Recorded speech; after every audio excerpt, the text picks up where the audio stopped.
Fury FC normally is live on UFC Fight Pass on Sunday nights, but they got a Friday show going down in San Antonio, and the ladies are kind of like this secondary story. Multiple women's fights on this Fury FC 110 card. I am pleased to be joined now by Liv Bierley, who is back on Extra Rounds.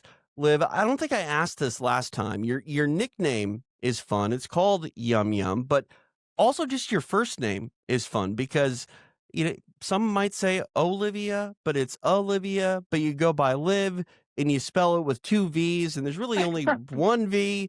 Are you just one of those people that got to be different? No, no. So my mom, and my mom's the only person allowed to call me this, but growing up, she always called me Livy, like Livy. And so that's where the second V came from. But most people call me Liv because the first name, you replace the O with an A. And for some reason, it's like people just, try to speak a foreign language when they pronounce my name.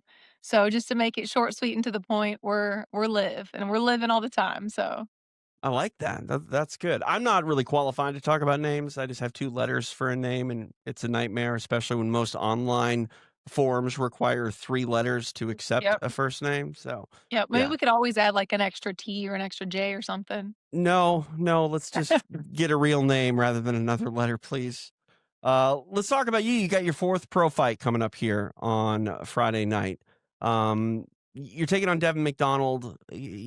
Eric Garcia and Richard Burmester reached out to me and just said, "Hey, I really want to highlight the ladies. Yeah, they're not necessarily in the main event, but it's almost like this main story, if you will, other than the very tippy top of the card. That's going to be exciting for you to be involved in that spotlight."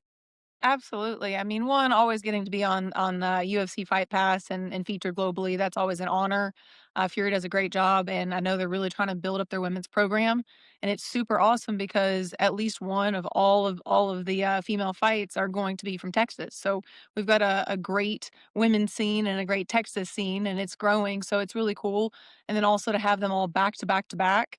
And I've trained with all of these girls. I've commentated. I've cornered Alex Carlson. I commentated for Val Soto. I've trained with Becca Irwin. So for me, it's like super cool to be a part of it all. Texas, I don't think gets the love that it deserves. I don't know if it's because it's the size of a friggin' country, but it's been one of these hotbeds for mixed martial arts for well over 20 plus years. It sounds like you have some Texas pride. Well, absolutely. It may not be at where I was born, but you can't pick where you're born. You choose where you live, and I'm proud to be here in Texas. Absolutely. I mean, home is where the heart is, and I guess you're fighting at home in San Antonio. You mentioned the relationship that you have with the women that are on this card. I feel like there is a richer, more deeper sort of sense of camaraderie between the women than their male counterparts in the sport. But I also think that the women, might genuinely dislike each other more than Well, men do yeah. in some of the rivalries. Is that fair to say? I think that's definitely fair to say. There's definitely a lot of emotion in the sport, and I think sometimes what makes some of the women's fights the more exciting fights is that emotional aspect.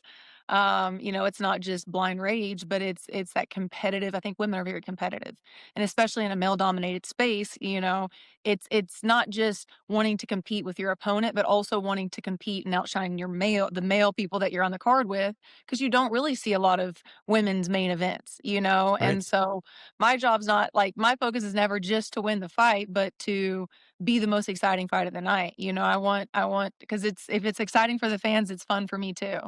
I don't know if it's the expectations that fans have in house sometimes, but I feel like 9 out of 10 times, if there's one women's fight on a card of 9 guys, people are talking about the ladies' fight Yep. when the night's done. Why do you think that is? I think it's relative. I think, like, you think about women's sports across the board. Like I played basketball in college, and I'll be honest, watching college women's basketball is not usually as exciting as watching men's because there's certain things that we just can't do. We don't dunk the ball, we're not as fast. But whenever you're based off of size and gender in the cage, like it's all relative. So like it's equally as competitive. And to be completely honest, one, women have a higher pain tolerance, and two, we have a different center of gravity.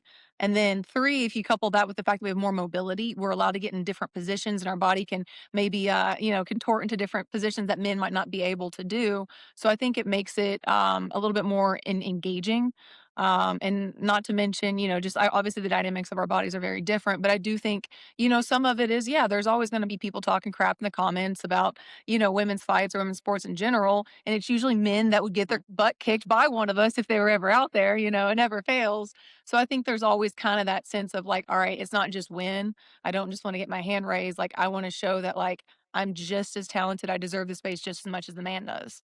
Yeah, you bring up a great point, I think, when it comes to, the sports, kind of presented side by side. Very few people are going to say they prefer women's basketball to men's basketball, but I think you're a liar if you would say, "Oh, I don't like women's fighting because it's not as exciting." It's more one to one than any other sport I can think of. It's a fight, Yep. and that's the thing. I'm very protective of mixed martial arts, and there's, in some ignorant circles, people don't think that this sport is a progressive sport for whatever reason. As far as gender roles are concerned, I think it's the most progressive sport, not just because the quality of athlete is again right on par, I think, with each other in their own certain ways. It is different in that sense, but at the same time, like, a good fight is a good fight, and you Yep. can't deny it. And beyond that, the starting salary for a woman coming into the UFC, it's the same as a man coming into the UFC. So, is And it you not could the most honestly progressive sport too?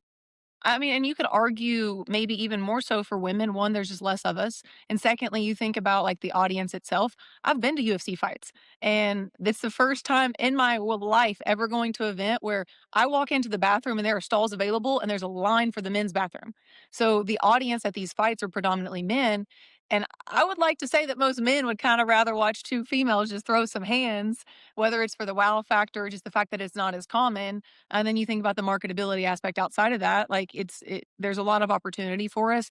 I think, for me, I never try to let things I have no control over be like a something that puts me in a box. So I don't really see my gender as anything but positive, and it is what I make it, as it's going to be different for me than a man, but I use the angles that are different and I make sure that I capitalize on that.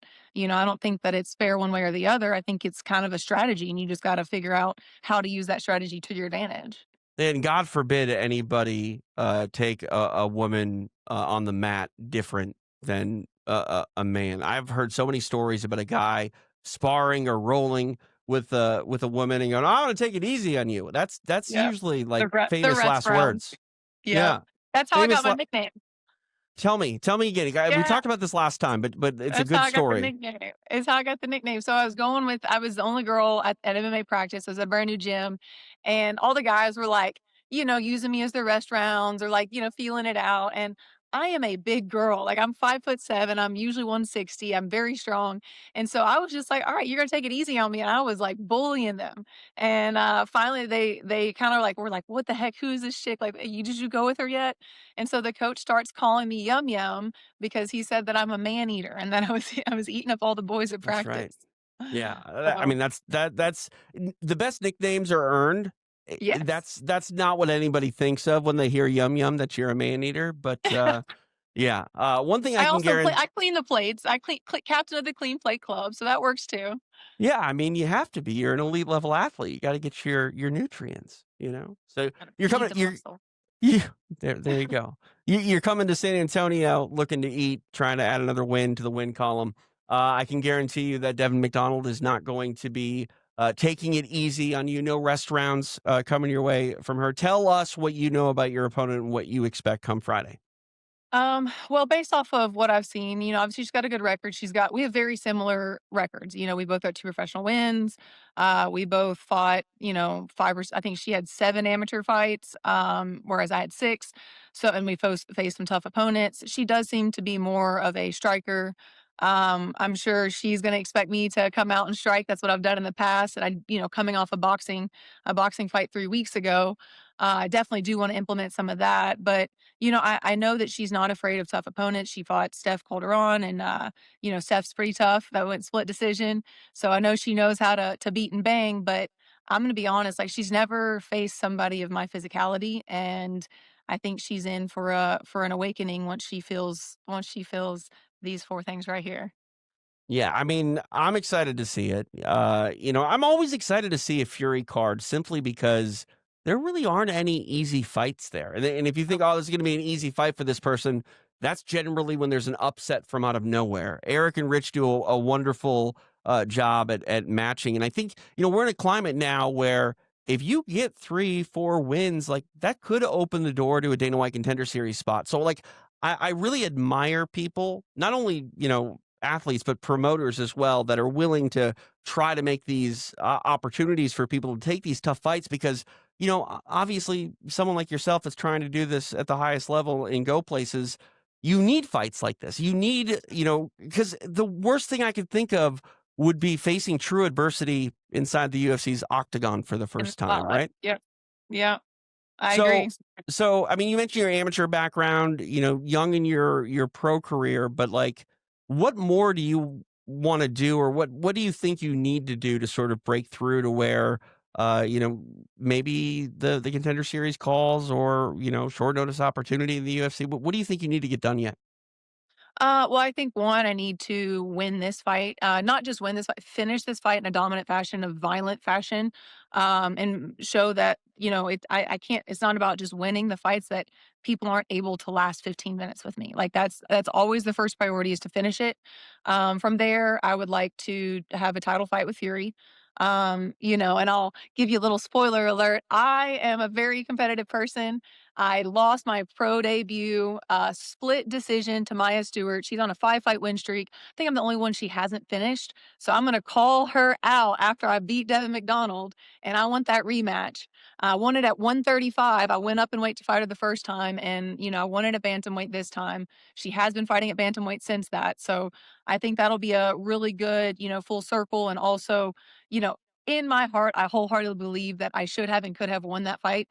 I needed to learn some lessons. I needed to experience that. So I'm grateful for that. But I don't like leaving any chapter unread or book unfinished. So we've got to close that chapter, close that book. From there, I don't know exactly what it takes to get me in, but I'm willing to do what it takes. So if it takes, a follow-up fight, I didn't get to fight Bellamere back in July because of injury, unfortunately, that I had and was not able to get cleared for him. So who knows if I need another fight, I'd gladly hope, like to run that back and get maybe a title defense with her. And in the meantime, I've been playing around with some boxing. I think that that's a great way to stay active, and work on a different aspect of my sport of MMA. Boxing and wrestling are two really big foundations for MMA. So getting some experience in with that, and then Fury has some submission hunter pros.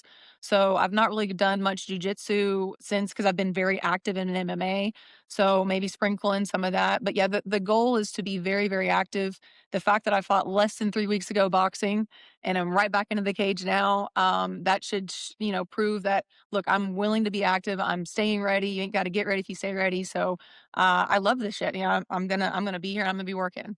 You're saying that you're playing around with boxing a little bit. I mean, you never play fight per se, but I will say the rounds in women's boxing, 2 minutes. I don't understand that. It's hard for me to wrap my head around. What does a boxing round feel like cardiovascularly, when you're, going 5 minutes at a time on the MMA mats? Honestly, so I did 6 two-minute rounds. It was actually the main event, which was super cool and a bucket list, thing for me. It's fast. Like in MMA, there's a little bit of time to kind of gauge and get reactions.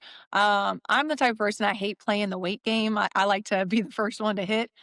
So it is very, very fast. And I think for me in that boxing experience, because I never had any amateur boxing, I just jumped Mm, right into the professional boxing.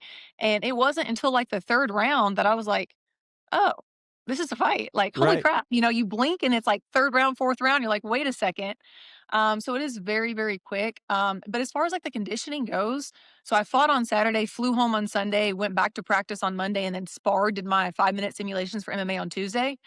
And I'm gonna be honest, like my conditioning, I was a little bit like, "Oh shoot, like I'm gonna die." But I went through all 3 rounds with new bodies every minute on the minute, and I was wrestling and I was fine. So like I think I underestimated just how different boxing conditioning is, but it honestly transitioned well. Like it's an intense thing. Obviously you're doing a lot of punching, but there's not really any stall time. So in MMA when you get that moment of, resetting or you're on the ground and you get that moment to reset, You don't have that in boxing. You're going or you're moving. You're hitting or you're moving.